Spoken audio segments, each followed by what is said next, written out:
So as usual we will start with gravity and gravity के लिए हम जो आगाज करेंगे, this is chapter 5 from paper A from book of Kaleem Akhtar MBD. So gravity का आगाज जाहिर बात है हमें जो हम करते हैं वो न्यूटन लॉ ऑफ ग्रेविटी से करते हैं,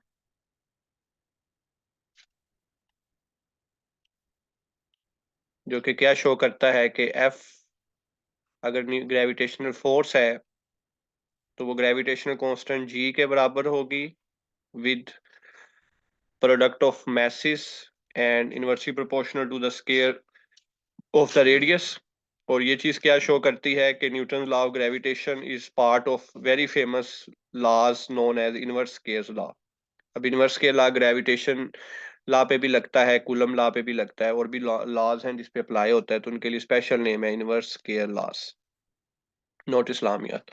सो यहाँ पे जो सबसे इम्पोर्टेंट चीज है कि ये फोर्स अट्रैक्टिव होती है. ग्रेविटी कभी भी रिपल्सिव नहीं हो सकती.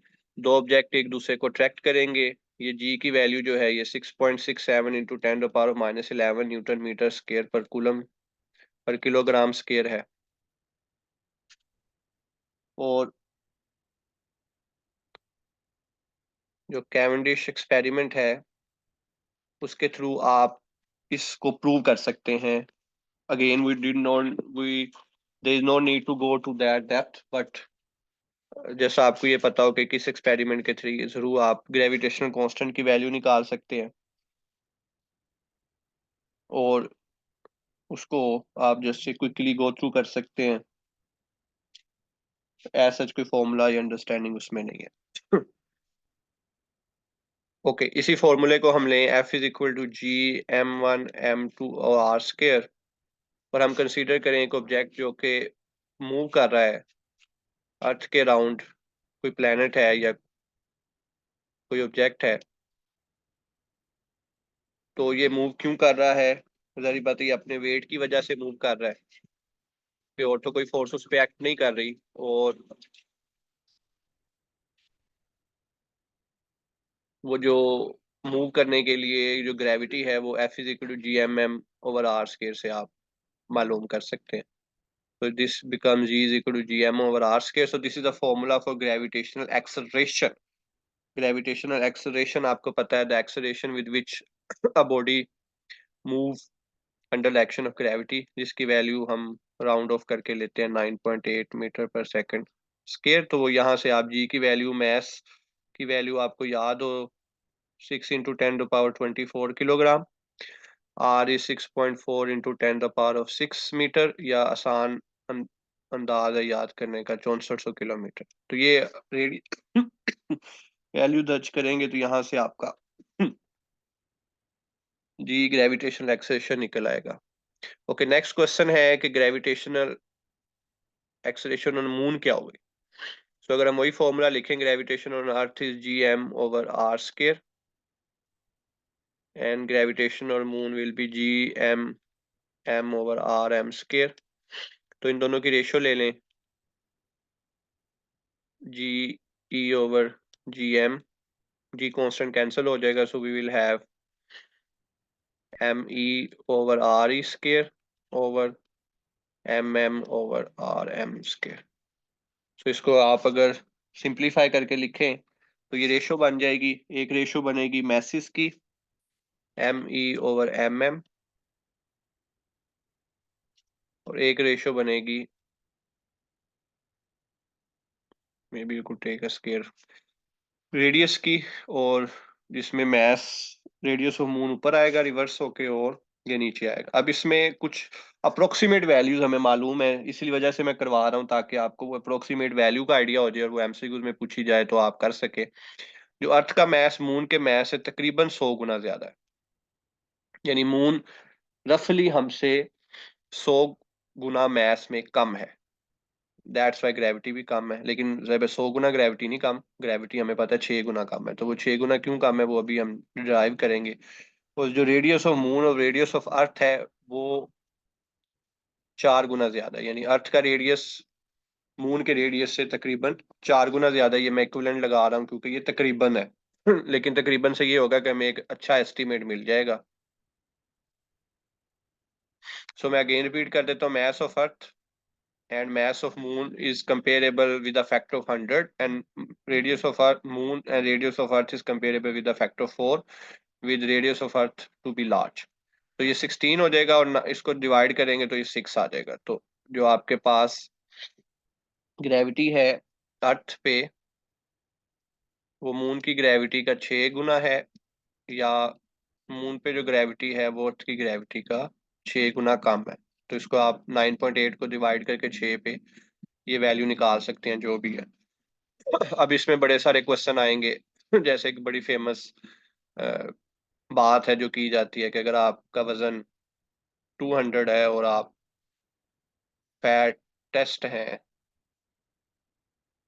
बाय mg, तो अगर आप चांद पे चले जाएं तो ये 6 गुना कम हो जाएगी। तो that will be, let's just for simplicity let's take it 180। तो दैट विल बी 30, 6 गुना उसका कम। सो आपका जो वेट है ये अगर 180 न्यूटन है तो ये सिर्फ 30 न्यूटन रह जाएगा। सो इस मीन आप फैट नहीं है बल्कि आप गलत प्लेनेट पे हैं।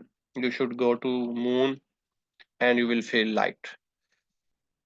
Okay, so these type of things can be asked from this question. अब जैसे स्केप वेलोसिटी है या जहां भी जी की वैल्यू आएगी और आपसे पूछा जाए कि बताएं, अच्छा अर्थ के लिए तो हमें मालूम है, बताएं मून के लिए क्या होगा, तो आपने बस यही देखना है कि जी जो है वो डायरेक्टली है या यूनिवर्सली। अगर डायरेक्टली होगी तो उसकी वैल्यू मून के लिए कम होगी, अगर यूनिवर्सली रिलेशन है विद जी तो उसकी वैल्यू जारी बाई इनवर्स होके ग्रेटर होगी as compared to earth. Okay, next there is a very interesting discussion कि ये अर्थ है और ये अर्थ की सरफेस है, ये अर्थ का सेंटर है और ये अर्थ से ऊपर जो हम स्पेस है जहाँ पे हम सैटेलाइट्स भेजते हैं, artificial satellites, Jio station.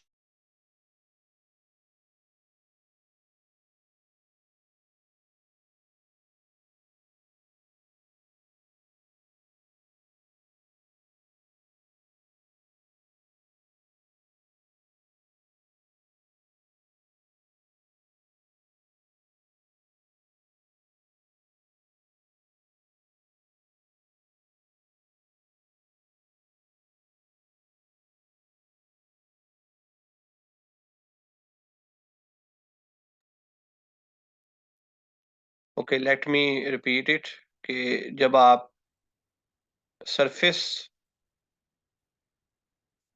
Of earth से अर्थ के ऊपर जाएं, सो आपकी ये फॉर्मूले की मदद से, जो कि सिंपल फॉर्मूला है, g is equal to G M over R plus h, आप ये देख सकते हैं कि gravity decreases with height, g decreases with height और अदर वे अराउंड एल्टीट्यूड।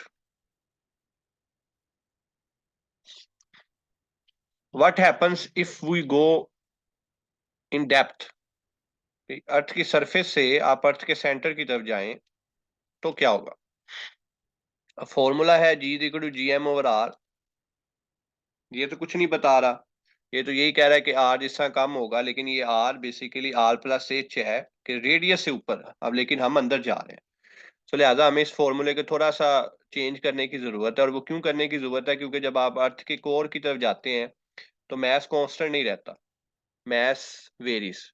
तो उस मैस को कंसीडर नहीं हम कर सकते, ये भी वेरिएबल है ये भी वेरिएबल है, तो दो चीजें वेरिएबल तो नहीं हो सकती। सो लिहाजा हम इस मैस को रिप्लेस करते हैं किसी ऐसी पैरामीटर से जो कि इसके अंदर कांस्टेंट रहता है, जो कि डेंसिटी है। और आपको पता है मैस को हम क्या लिख सकते हैं, डेंसिटी इनटू वॉल्यूम। और वॉल्यूम ऑफ अर्थ क्या होता है, या किसी भी स्फेरिकल शेप का, 4/3 पाई आर क्यूब। तो ये से कैंसिल होगा, that will be 4 pi 3 rho G R square, sorry it's R square. G is equal to G M over R square है ये,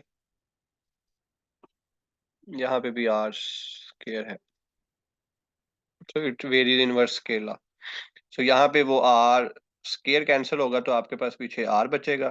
सो g with depth varies as distance with R. So जितना distance are के साथ आपका बढ़ेगा उतनी जी बढ़ेगी। अब व्हाट डज इट मीन कि डिस्टेंस के साथ जी बढ़ेगी? तो ये बेसिकली डिस्टेंस यहाँ से इस तरफ है, यानी सेंटर ऑफ अर्थ से अर्थ की सरफेस की तरफ है। तो जब आप अर्थ के सेंटर से सरफेस की तरफ जाएंगे तो g will work as proportional to R, और जब आप अर्थ की सरफेस से स्पेस में जाएंगे तो it's inversely as R square. इसके लिए सिंपल तरीका जो याद रखने का है वो ये है कि आपको पता है अर्थ के सेंटर पे ग्रेविटी क्या होती है, 0, और अर्थ की सरफेस पे क्या होती है, 9.8 मीटर पर सेकंड स्क्वायर। तो क्या हुआ कि सेंटर से सरफेस की तरफ जाते हुए ग्रेविटी बढ़ी, और फिर सरफेस से ऊपर जाते हुए ग्रेविटी कम हो जाएगी, यानी K2 पे आई थिंक 9.76 मीटर पर सेकंड है, या माउंट एवरेस्ट पे थोड़ी सी कम होती है। सो जिस तरह आप सरफेस से ऊपर जाएंगे कम होगी, सेंटर से सरफेस की तरफ आएंगे बढ़ेगी। लेकिन एक और चीज जो इसमें आपने ज़हन में रखनी है कि अगर डेप्थ का वर्ड आ जाए, कि मकसद आप सरफेस से सेंटर की तरफ भी तो आ सकते हैं ना। Let me show hair, someone से कि आप अर्थ की सरफेस से सेंटर की तरफ जा रहे हैं, तो बताएं जी क्या होगी? तो जी डिक्रीज होगी, क्योंकि आप 9.8 मीटर पर सेकंड्स के किसकी तरफ जा रहे हैं, जीरो ग्रेविटी की तरफ। सो ये बस चीज में ध्यान रखना जब भी सेंटर की तरफ आए कि आपको वो सेंटर से सरफेस पे ला रहा है या सरफेस से सेंटर पे ला रहा है। उससे हम यूं जनरलाइज कर सकते हैं कि एक शख्स अगर अर्थ की सरफेस पे है तो वो ऊपर जाए या नीचे जाए, जी दोनों केसों में डिक्रीज ही होगी। ये बात समझ आ रही है ना, कि ऊपर जाए या नीचे जाए दोनों केसों में जी डिक्रीज ही हो रही है। लेकिन अगर वो अर्थ के सेंटर से सरफेस की तरफ आए तो फिर जी इंक्रीज होगा। और इसको याद रखने का तरीका यही है कि K2 पे लेट्स सपोज 9.76 है, या माउंट एवरेस्ट कह लें, सरफेस पे 9.8 मीटर पर सेकंड स्क्वायर है, और सेंटर पे 0 है। तो यहाँ से आप देख सकते हैं कि अगर सेंटर से वो सरफेस की तरफ आ रहा है तो ये बढ़ रही है, इधर से ऊपर जा रहा है तो कम हो रही है, और अगर सरफेस से सेंटर की तरफ आ रहा है तो भी कम हो रही है 9.8 से 0 की तरफ। ठीक है, so this is very important MCQs for gravity, कि how gravity varies with altitude, height, depth, the most important thing. इसी को आपने अप्लाई करना है। I will not discuss it here, मैं जस्ट आपके लिए एज असाइनमेंट छोड़ रहा हूँ कि इक्वेटर पे और पोल्स पे, यानी हमें पता है ना अर्थ के पोल्स हैं नॉर्थ और south, and then we discuss about the equator, इस पे जी का क्या इफेक्ट होगा। और ये जो हमारी डिस्कशन है ये इस पे प्रॉपरली अप्लाई होगी, और आपको पता लग जाएगा कि पोल पे जी क्या है, इक्वेटर पे क्या है, कहाँ पे मैक्सिमम है कहाँ पे मिनिमम है। सो ये चीज़ आपने देखनी है, और ये इसलिए कि जो लेक्चर साहिबा देखेगा उसे ये चीज़ का अंदाजा होगा कि हमने ये डिस्कस किया है, अदरवाइज वो बुक में ये नहीं है। ठीक है, so look for the value of G at the equator, at the poles, and how it differs from the surface, the normal surface which we talk about. Okay अब आप अगर पेपर ए में देखेंगे तो उसने कंपैरेटिवली किया हुआ है, उसने कंपैरिजन में डिवाइड किए हुए हैं, बायनोमियल लगाए हुए हैं। हमें लगाने की जरूरत नहीं है, क्योंकि आपकी जो डिस्कशन है it is for the MCQs। So MCQs के लिए हमें सिर्फ ये बेसिक अंडरस्टैंडिंग ही जरूरी है, हमें कंपैरिजन, डिवाइड, मल्टीप्लाई, बायनोमियल बनाने की जरूरत नहीं है। So that will be enough. Okay, इसमें क्वेश्चन है कि what is the volume of earth, और volume of earth as compared with volume of water. So this is again a very interesting question. So उसके लिए simple v is equal to 4/3 pi r cube,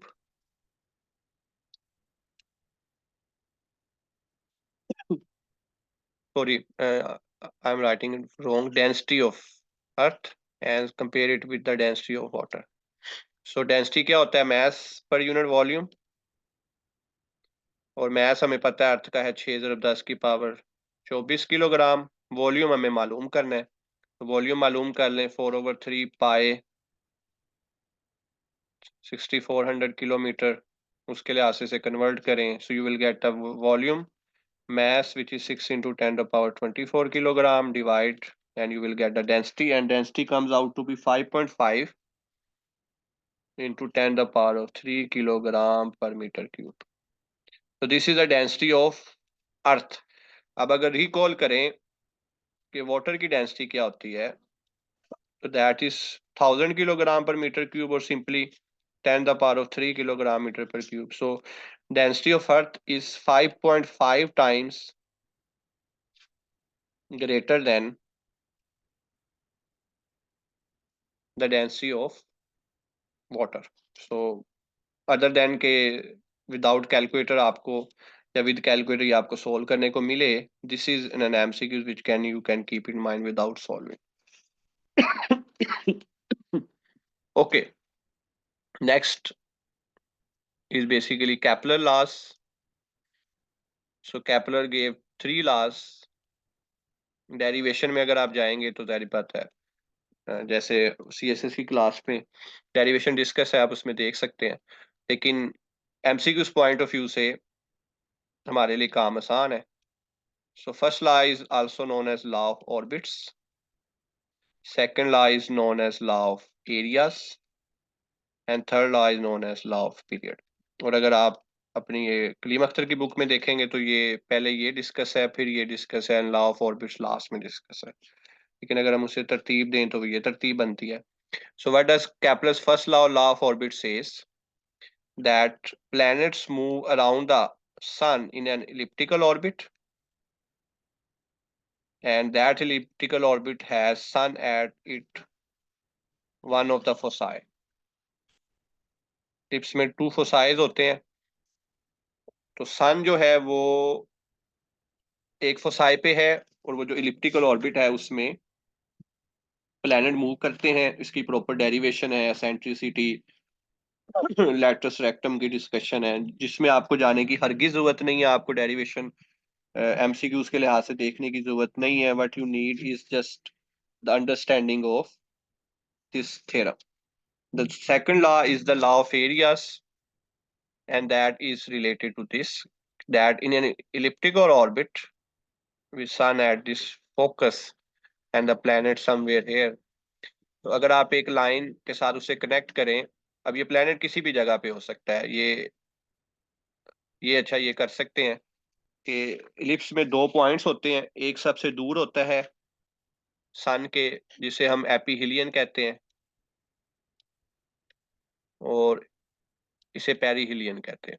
so that could be part of discussion के planet सूरज से सबसे ज्यादा दूर कब होगा, जब वो एपीहिलियन पे होगा, और सबसे नजदीक कब होगा, जब वो पेरिहिलियन पे होगा.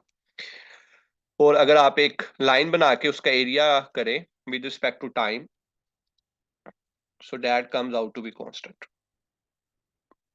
So for any planet orbiting the earth that sweeps out equal area in equal interval of time is called Kepler's laws of area. Again, you don't need to go to the derivation, though it's simply triangle का area का formula लगाएं, base into height, उसमें आप angular momentum की value switch कर दें in terms of angular velocity, तो वहां से आप इसको प्रूव कर सकते हैं कि area swept in equal intervals of time remains constant, यानी किसी भी जगह पे हो विद रिस्पेक्ट टू टाइम, तो उसका जो एरिया है विद रिस्पेक्ट टू टाइम वो सेम रहेगा.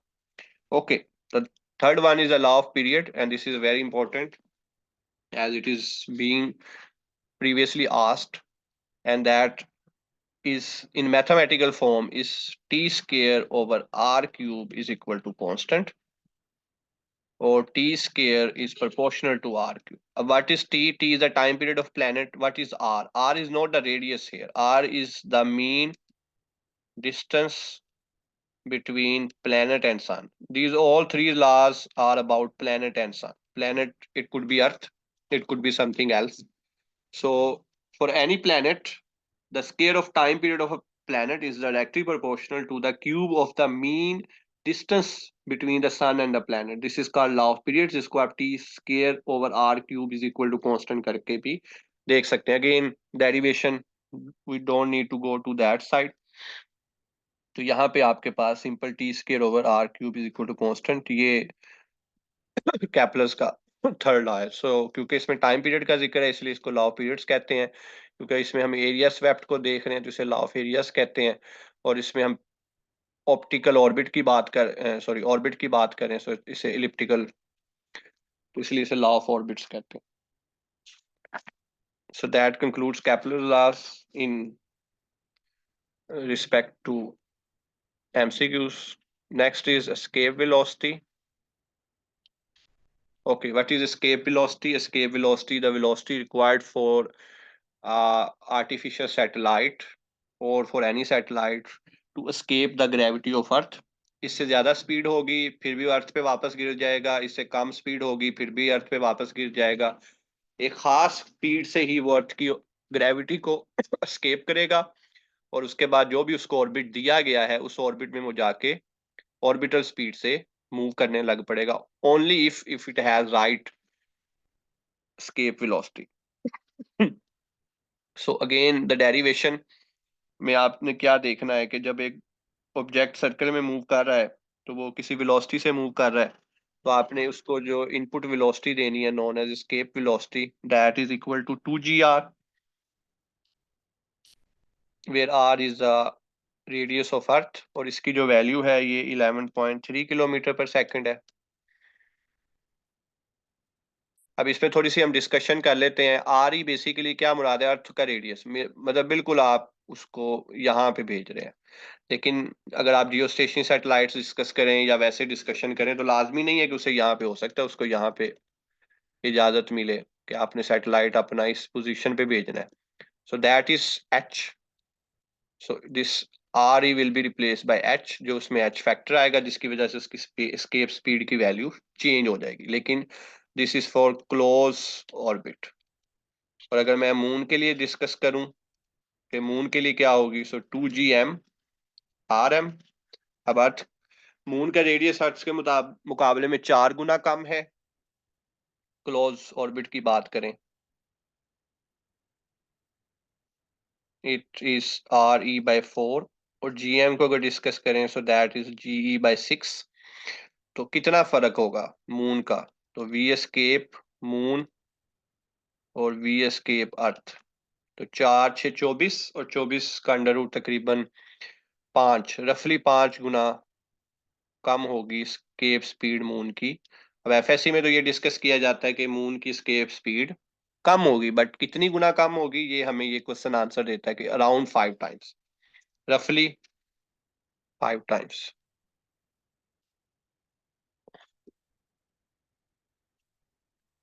Okay, next as I said before, orbital speed क्या है कि जब वो ऊपर चला जाएगा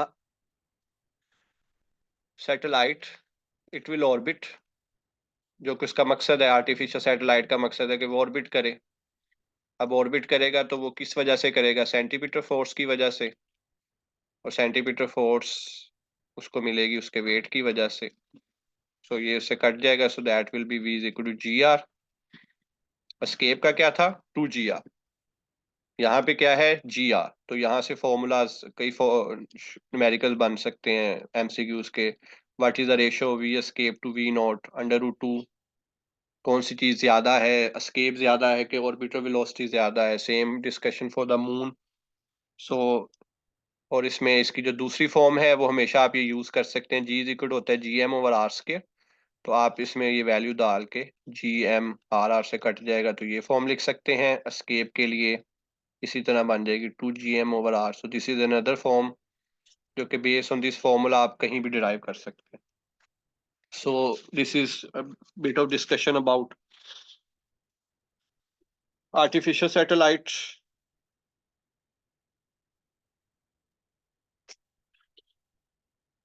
और ऑर्बिटल स्पीड इसी तरह इसका टाइम पीरियड अगर आपने डिस्कस करना है near orbit satellite. So T is equal to 2 pi over omega,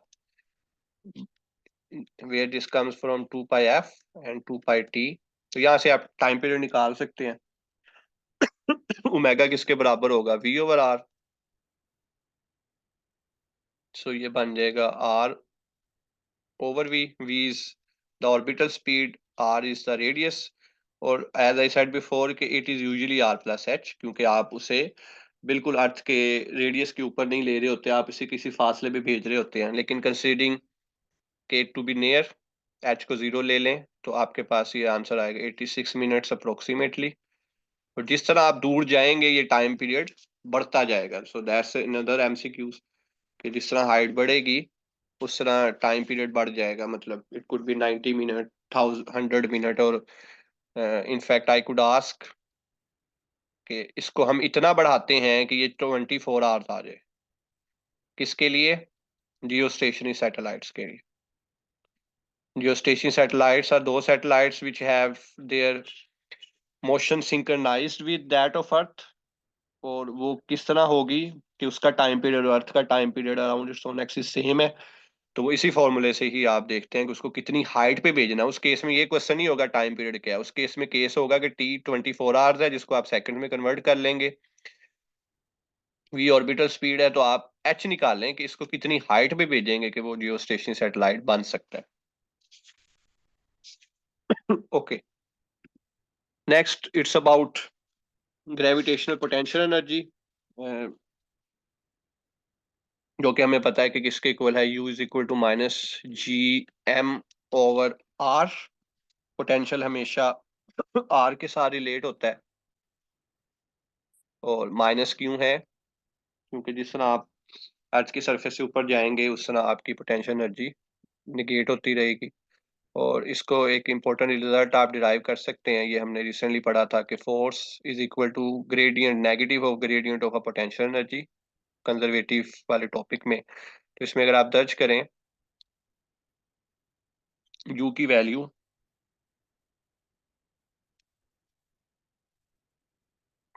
तो इससे आपका वही रिजल्ट डिराइव हो जाएगा जो कि आप पहले पढ़ते आए हैं. ये माइनस इस किस तरफ से माइनस आएगा, माइनस माइनस प्लस, और बाहर वाला माइनस वैसे ही. तो G M M over R square, sorry this is R, then it becomes R square. तो ये वही फॉर्मूला है जो कि न्यूटन ग्रेविटेशन लॉ का फॉर्मूला है. और नेगेटिव क्या शो करता है कि ये अट्रैक्शन ही होगी, रिपल्जन नहीं हो सकते. So this is the same result which we had previously discuss but in a different way. अब ये है potential energy. What about kinetic energy which we didn't use to discuss in FSC. Okay, what is kinetic energy of a planet revolving around Earth? So kinetic energy का formula क्या है? Half M V square. क्योंकि वो circular motion कर रहा है so it's better to use R omega. So that's M R square omega square.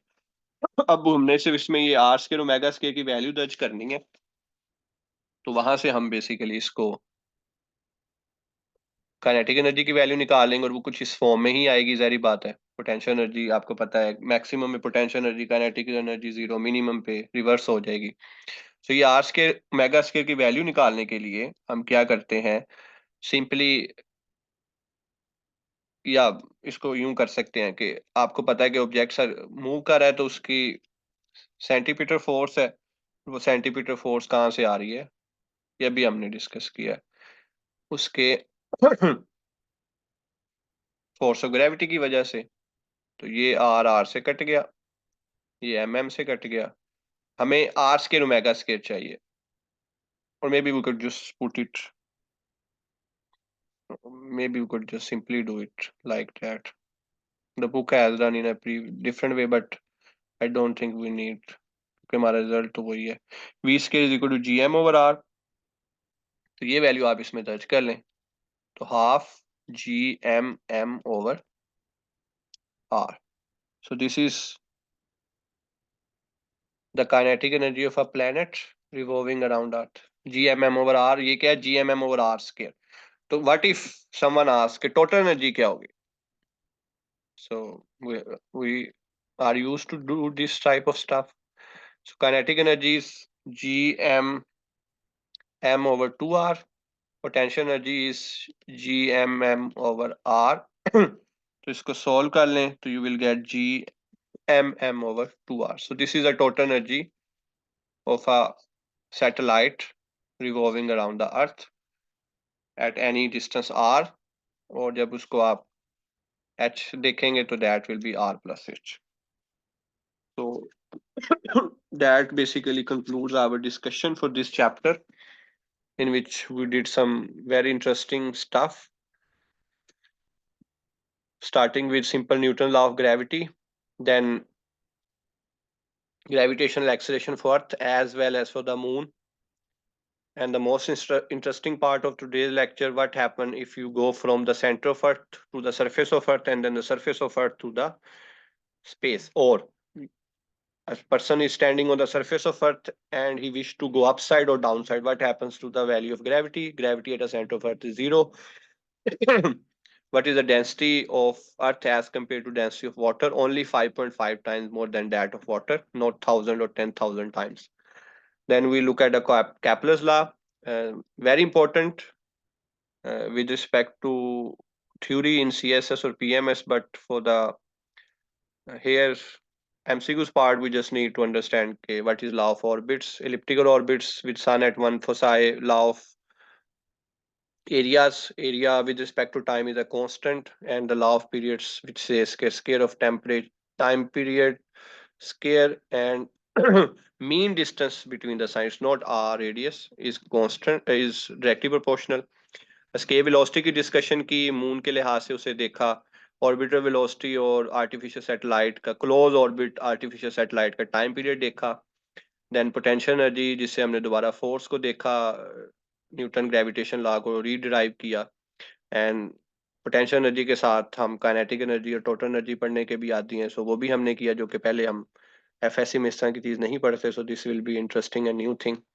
So that concludes